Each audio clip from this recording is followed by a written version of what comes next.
I'm fully in love. I want this as my touring car. What a bit of kit. I can't believe how nice operationally the whole car is. Everything. The engine feels good. Doesn't feel quite as strong as perhaps the Primera.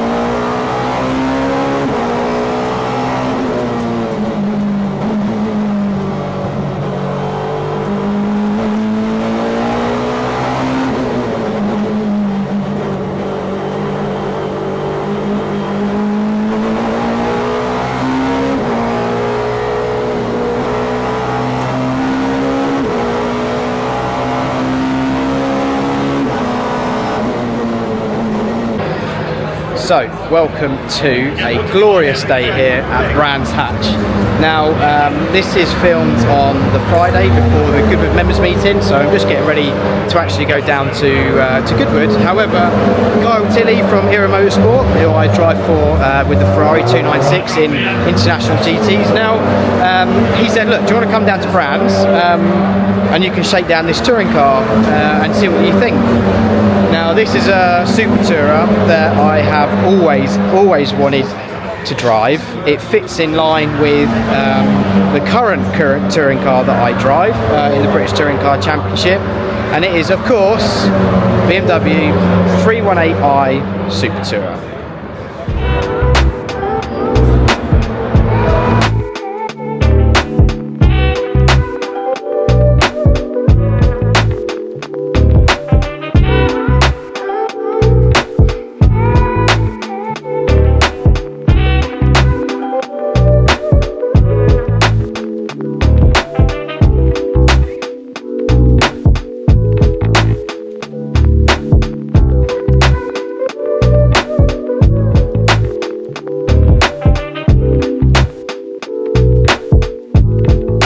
So, the BMW Super Tourer that you see behind me, I'm told this is a 1994 shell.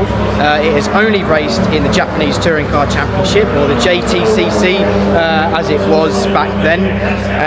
It raced in 95 and in 96 in the JTCC, and it originally raced in the BP livery. Now at the moment, the car, as you can see, is very much just a plain yellow livery. I think it looks absolutely mint. It is such a sexy thing to look at. I've got so much time for it, as I'm sure you guys do as well. The yellow just pops like you wouldn't believe. It's got such a nice shine to it. The wheels that it's got in it, the centre locks, they're not your typical sort of Super Tourer wheel. They were quite almost quite a flat rim a lot of the Super Tourers had, but this is on an 18-inch rim, whereas I believe 96 and onwards, a lot of the Super Tourers across the world went onto a 19-inch rim. So there is a bit of a difference, but it's still on 18s as it was an early car. Now we'll talk a little bit about specs. So engine-wise, it has the 2.5 litre S14 E30 M3 engine that raced, that it did DTM with, all that sort of stuff.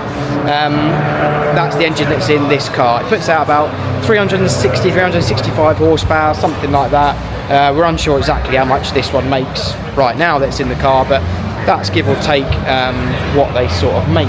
We're unsure how many laps we're going to get, because as it's come now is how it was built in Japan. The guys who Kyle bought it from, they had restored it and returned it back to its former glory, which is awesome. And they've got to say, the guys here at ERA are massively impressed. They've done a fantastic job with it. The thing is perfect. You look underneath it, it's like a brand new car. You look inside it, and it's like a brand new car, minus sort of the patina that you get from all the usage of the buttons, the steering wheel, some nice bits. But anyway, let's get in there, show you around, see what you think. So then, let's dive into the engine side. Now, as I say, I'm told this is the S14 BMW E30 M3 engine. This is a DTM spec engine. It's a beautiful thing. Now, as I say, it's absolutely mint, the whole car. Now I just love this airbox. Now as you can see, it has a little bit of repair work that's happened here, and that's because as it stands, it's on the original ECU and it's on fixed timing, so to start it can be difficult, to say the least. Those are not the exact words I was going to use, but you know what I mean. It's challenging, and it actually blows the front of the intake off.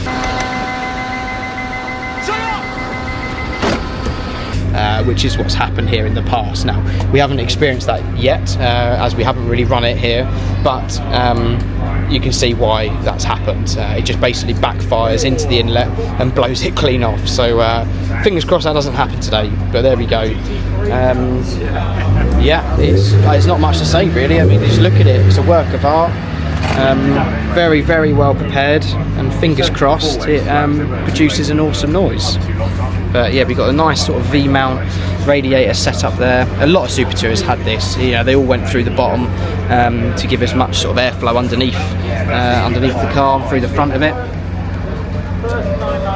Got the brake cooling as well, so you've got one brake cooling there, air intake there for obviously radiator, and then the right hand snorkel, as we look at it, feeds the inlet. So that's what you've got, nice and simple.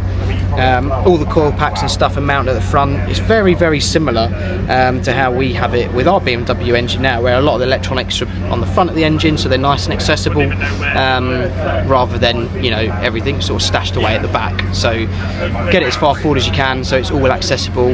Should anything go wrong, that's sort of the best way to do it.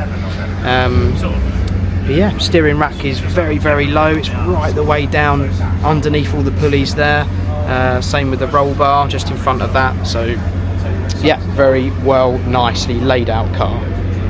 And now we will jump inside and show you what it's all about. So I just love this original PI dash. It is so, so cool, and it's really nice to use.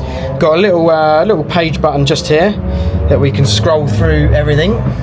Proper old school cool, just gives you exactly what you want. When it's running, it just literally shows your water temperature, the revs. You can flick through the pages just to look at oil pressure and oil temperature and all that, battery voltage and all that sort of useful stuff. You've got a gear counter here and the oil pressure light just there, and if that comes on, obviously you're in a bit of trouble. Otherwise, very, very simple. Down in the footwell, real nice pedal layout, really nice as well for your heel and toe, that you can just get on top of there.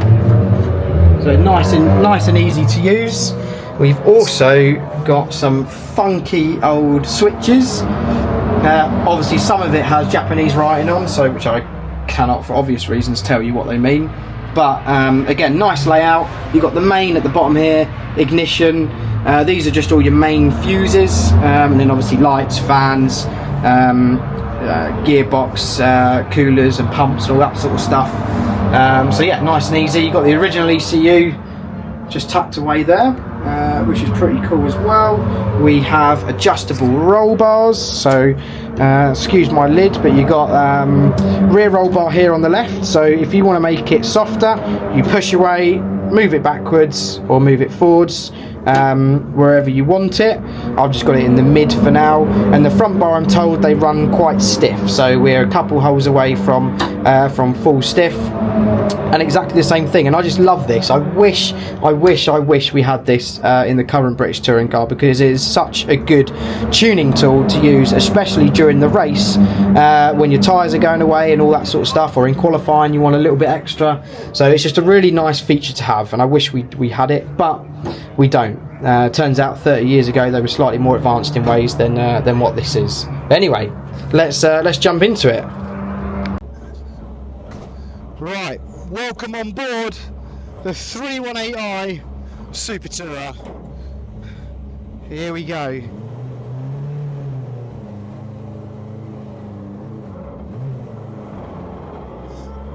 Let's see what it's all about. I'm not sure how many laps we're going to get.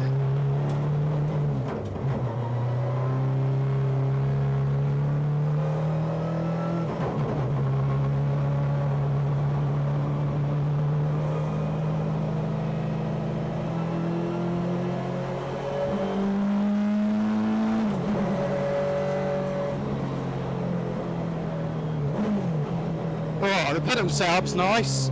I like that a lot. We've got brand new tyres on, just need to get those in.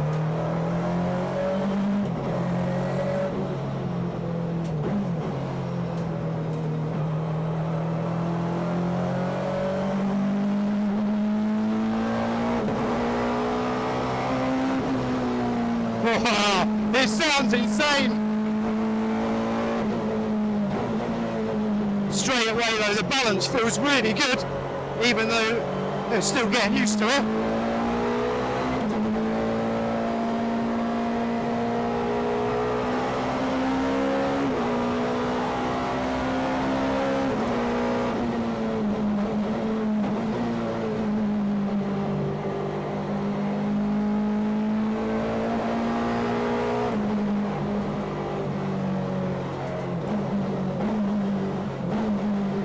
Oh mate, that gearbox! The gearbox is mental!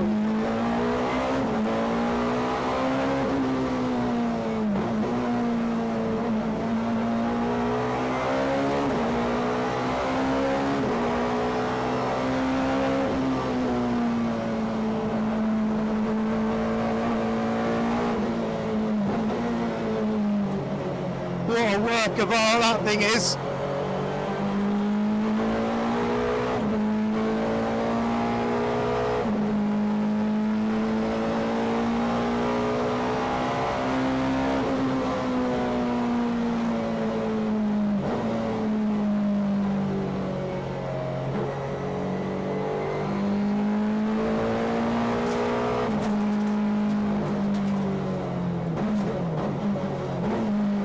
Oh mate, I just love everything about it. Such a good car.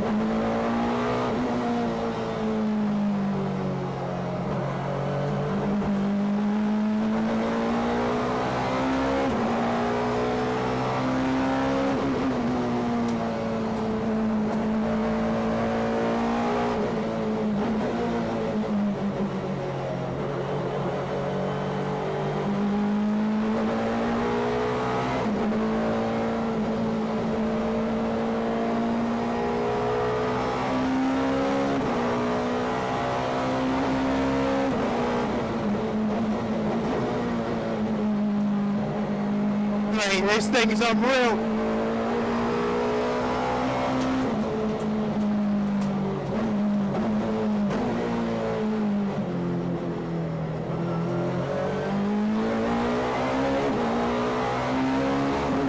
Oh, I've just seen the little red lights.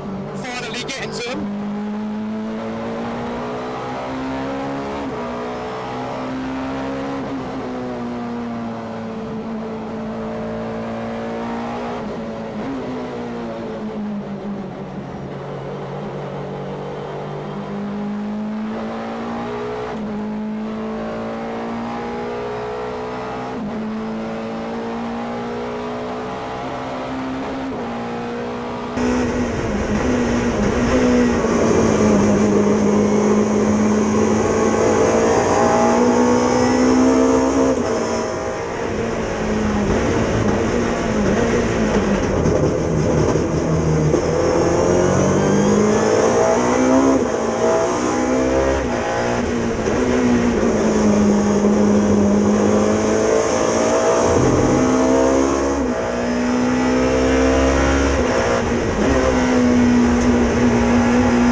Mate, oh, bit of kit.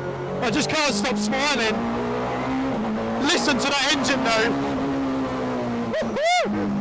What a lucky boy I am.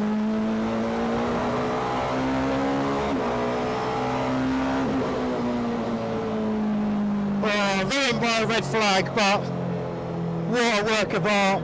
I cannot tell you how much I'm in love with this car. This is arguably the most fun super tourer I've ever driven, and like a real driver's car. I quite like the earliness about it, the not being able to like be full throttle on the upshift, having to heel and toe again. I really, really love those little factors about it. It's a quirky little car. It handles incredibly well, and it's just a dream, mate. The engine note is absolute porn. It is perfection.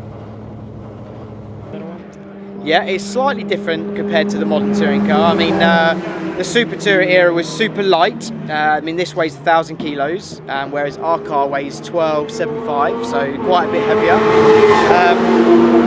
But this thing is raw emotion. Yeah, the current touring car is very modern, very efficient, very good at its job, but I think this one wins. I've had a great time, and a huge thank you to ERA and Kyle so much for letting me have a go.